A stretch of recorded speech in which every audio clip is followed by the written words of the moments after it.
자, 요번에 저가전 종합 이렇게 문제 하나 풀어보도록 할게요. 저가전 종합. 다음 자료를 보고 물음에 답하시오. 일소 정의 및 보상 조건에 대해 서술하시오. 이 일소나 이런 것들은 이제 보상하는 손해가 2과목에 있다 1과목으로 넘어갔거든요. 근데 같이 연계해서 조금 알아놓으면 좋아요. 자, 일소 같은 경우는 지금 지구온난화로 폭염 같은 것이 많이, 일소가 지금 많이 일어나요. 많이 일어나기 때문에 시험에 나올 확률이 많으니까 일소에 대해서는 좀 이렇게 좀 잘 알아놔야 돼요.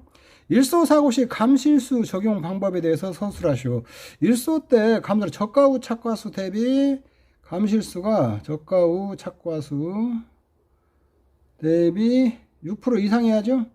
그래야 일수 이렇게 잡아주거든요. 그래서 그런 것도 좀 알아놓으시고, 다음 조건에서 과실손해보험을 적용할 감수과실수를 산출하시오. 이렇게 돼 있거든요.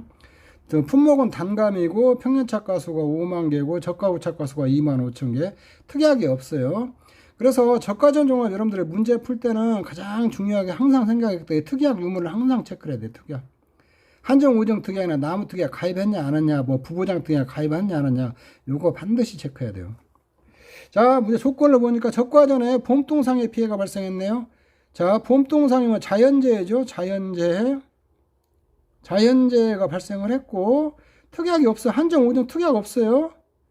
특약이, 한정, 오정 특약이 없으면은 자연재해로 인한 착가손해 감소하실 수 있잖아요. 자, 과실손해보면 정의당 감수가실 때 착가손해 감소하실 수가 하나 생기겠네. 착가손해 감실수가 하나 생기거든요. 자연재해로는. 조수의 화재가 아니에요. 적과전에 자연재해가 일어났으면은, 자연재해가 일어나고 특약이 가입되지 않았으면은, 요거 착가손해 감소과실수, 적과전 자연재해로 인한 착가손해 감소과실수를 더 이게 플러스를 해줘야 되거든요. 이렇게 해주시고. 자, 적가 후 일소 착가피해 구성, 일소시 착가피해 구성률이 30%에 30%. 뭐 사고 당시 착가수 구해가지고 여기 착가피해 구성률은 감실수가 나오거든요. 저가 후 일소 피해 사고 없고 일소는 낙과 감실도 자연 낙과 등이 없다. 이렇게 주어졌거든요. 문제는 이렇게 어렵지 않은데 자, 이렇게 주어지면은 이런 거 문제 질문 3 같은 거 간단히 해가지고 이게 나올 수가 있거든요. 이렇게 하는데 그래서 이런 거 봤을 때 이제 여기 감수과실은 과실손해보험금에 적용한 저가 후에 과실손해보험에 적용할 감수과실수는 저가전 자연재해나 착가손해 감소과실수고 일소 감실수 요렇게 2개 구하면 돼요. 이렇게 2개 구하는 거 요렇게 구하면 되니까 한번 보죠. 이렇게 해갖고 자, 일소 정의, 일소라는 거 한번 보죠. 폭염으로 인해 보호 목적에 일소가 발생하여 생긴 피해를 말한다는 거예요. 폭염으로 과일에 일소가 생겨야 돼. 일소. 그럼 일소는 뭐냐? 일소가 뭐냐? 과실이 태양광에 노출로 가피 또는 과일 껍질이에요. 과일 껍질 또는 과육이 안에, 과실 안. 과육이라는 과일 안이 괴사, 썩었다는 거죠. 괴사돼 함께 그을리거나 변색되는 현상을 갖다 일소라고 그래요. 자, 폭염은, 이게, 일소에서 폭염은 요거 잘 알아야 돼요. 대한민국 기상 측에서 폭염특보, 폭염주의보 또는 폭염경보를 발령할 때 폭염특보를 발령을 해야 돼요. 날씨가 너무 더우면 기상청에서 폭염특보를 발령하잖아요. 그때 그 다음에 과수원에서 가장 가까운 세계소 기상 관측 장비로 측정한 낮 최고 기온이 연속 2일 이상 33도 이상으로 관측된 경우를 말한다.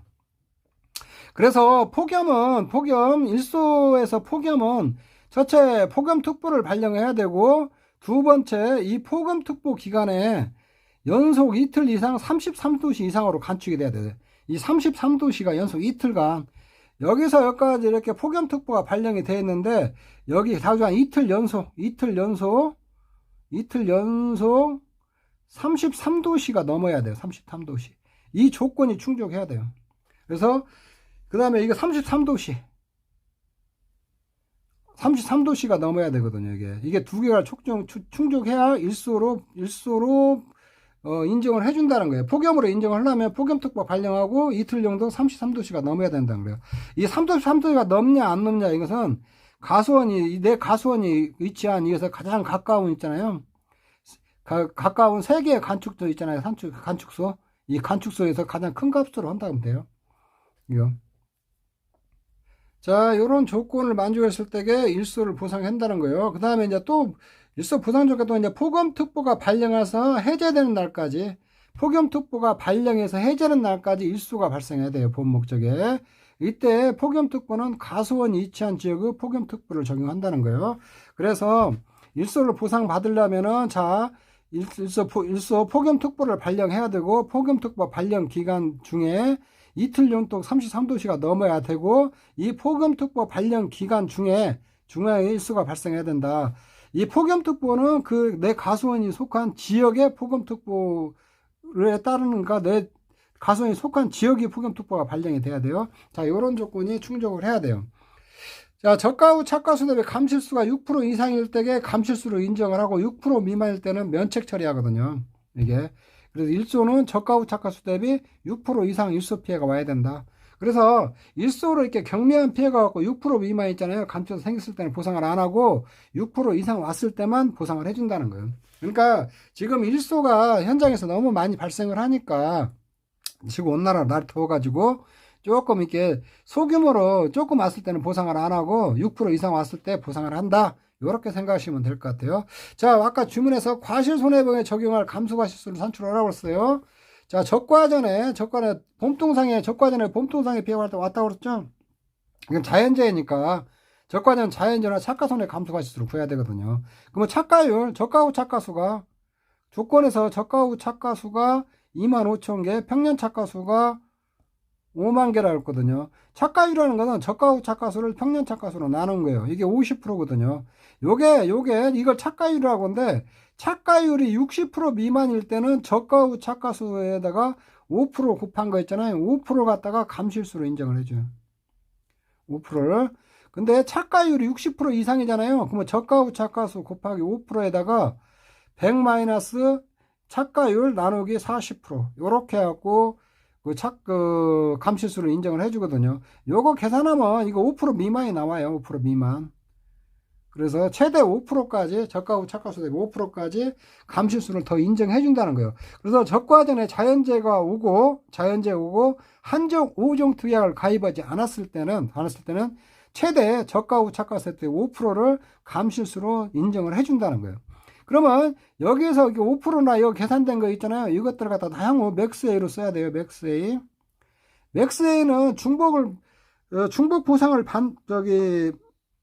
보상 방지를 위해서 이전에 착가 피해 감실수로 잡았던 것은 추가로 감실수를 안 잡는 거예요. 이게. 그러면 25,000개 곱하기 감실수는 저가 후 착가수도 5% 해주니까 여기에 착가율이 60% 미만이니까 1250개가 되거든요. 일소사고 감실수는 이게 사고 당시 착가수는 저가 후 착가수가 되죠. 자연낙과나 기수학과 실수가 없다고 했으니까 저가되고 일소 피해 구성률이 30%니까 이렇게 두면 돼요. 그러면 25,000개에다가 저가 후 사고 당시 착가수가다가 30%에다가 5%를 빼줘야 되거든요. 5%. 이게 맥스A거든요. 이전에 착가 피해를 반영했던 거 그걸 빼주거든요. 이거면 6,250개가 되거든요. 그럼 저가 후 착가수 대비 이건 25%니까 이건 부책이라는 것은 보상을 한다는 거예요. 보상을 하니까 누적 감수는 1,250개다 6,250개면 7,500개가 되는 거거든요. 이렇게 푸시면 돼요. 지금 이제 아주 공부를 처음 시작하시는 분들은 이게 뭔 소린가 할 거고, 어느 정도 조금 이해를 하신 분들은 알 거예요. 근데 이런 것들 여러분들 일소 같은 것이 1과목으로 넘어갔어도 일소 정의나 보상 조건 이런 것들을 확실히 해놔야 돼요. 그리고 지금 이런 것들은 시험에 나올 확률이 굉장히 많아요. 일소 관련된 것들은. 그리고 이게 여기 과실손해보험 적과전 자연재해는 착가손해감수수 봄동상에 있으니까 착가손해감수수 산정을 하고 그 다음에 여기 일소피해일 때에 이거 사고 당시 착가수는 사고가 없었고 일소로 낙과 가실 수 없다고 그랬으니까 사고 당시 착가수는 저가 후 착가수가 되거든요. 감실수 산정해서 이게 6% 이상인가 요렇게 보고 이쪽 감실수를 산정하면 되거든요. 자, 요 문제 여러분들 꼼꼼히 한번 보시기 바라요. 저는 손해평가사 단기 합격반을 운영하는 도춘만이었습니다. 저희 카페에 오시면 더 많은 정보가 있으니까 와서 많은 정보를 확인하시기 바랍니다. 여러분 수고하셨습니다.